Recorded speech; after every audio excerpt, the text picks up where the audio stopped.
So, of the many locales I've spoken about, or even name drop, or even alluded to, foodie beauty is probably one that I haven't really spoken about. Now, I think it's because there hasn't been a real reason for me to bring up her name. I think there's just a lot of YouTube channels that have done videos, people who have done react videos of her. She has a bunch of detractors who are as much of a lolcow as she is. Like, there's just a whole bunch of stuff we can talk about, right? And we could even talk about, her conversion to Islam, whether or not that's true or not. But I want to talk about her recent drama with lolcowlive, right? Now, she was on lolcowlive, like, I believe a couple days ago. And I felt that it was probably one of her best performances. I think she acknowledged that she is a low count. She acknowledged a lot about her bad past and took some accountability. And if you know anything about her, you know that that doesn't usually last long, right? She has a bit of a history of just she takes accountability, she takes responsibility, and then she goes on like, "Oh, woe is me, woe is my issue. Look how I'm being treated. Look how I'm being persecuted." It goes like a back and forth game to the point where it just becomes extremely annoying. She's been like this since really, you know, pre-pandemic. She's been like this since post-pandemic. Anybody can tell you this, right? And again, with the recent drama between her and lolcow, where lolcowlive brought a bunch of her bigger hate, some of her haters, people who do a lot of documentary on her, who doc everything she does. It was just funny because they did I was watching the actual like her whole, I guess her sob story, how she felt and how she felt like she was being used, how she was trying to be better, but like she wouldn't accept accountability.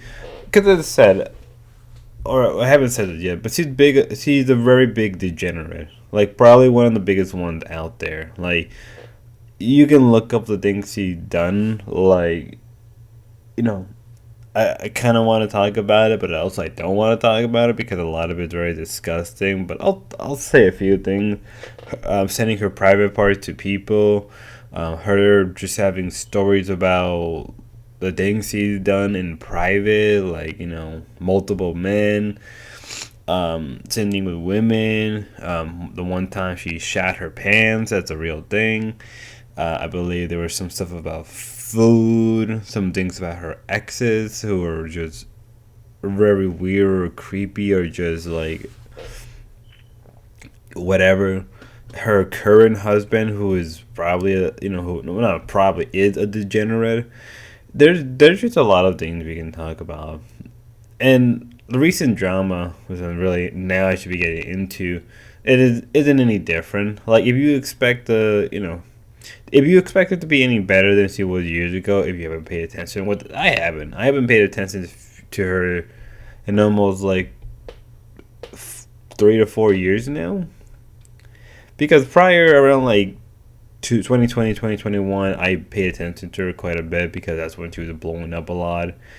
She was getting criticized a lot. There was a lot of documentary, just a bunch of videos about her. And there was videos about her haters. Now it's like kind of fizzle away, right? But I think she's one of the most notorious locals for a reason because she does this all the time.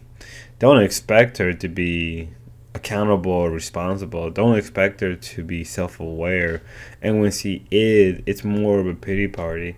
You know, I don't want to get into religion too much, right? But like Wings made a point about how, you know, the point he made was that he uses Islam as a bit of a deflection, which I think is true. I think that's the real case. I met people who are like that in real life, who would use their religion or their political ideology or something as a deflection to from not taking accountability or responsibility. And with beauty, I think there's no difference.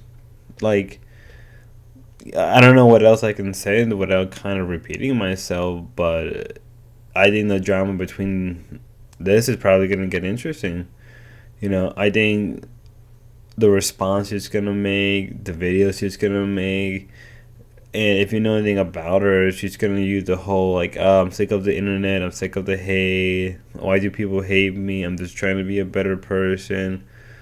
I converted to this. It makes no difference. She was like this. She was like this 6, 7 years ago. She's gonna be like this for another 6, 7 years ago. 6, 7 years later. There's no real difference. There really is no difference. I guess if anything, I think she makes a good guest host every so often because she brings in a lot of the hate. She brings in a lot of views. I mean, like, even if you don't pay attention to her, that name, if somebody name drop it, you're gonna know who it is, and you're gonna feel something, especially if you don't like her. Which I don't. I don't really like her much. I think she's gross. She's a bit of a degenerate. I think she does whatever to gain pity points. Especially once you hear about her past, it kind of makes sense. But that's all I really gotta say. There's not much that could be talked about, could be pointed at. Um, I guess I don't know if this is like a new saga with lolcowlive because they're already going through a different saga right now. But I guess if anything, this may be like this would bring Foodie Beauty career back up for a while. I'm not sure. Until then, y'all, have a good one and God bless. Be safe.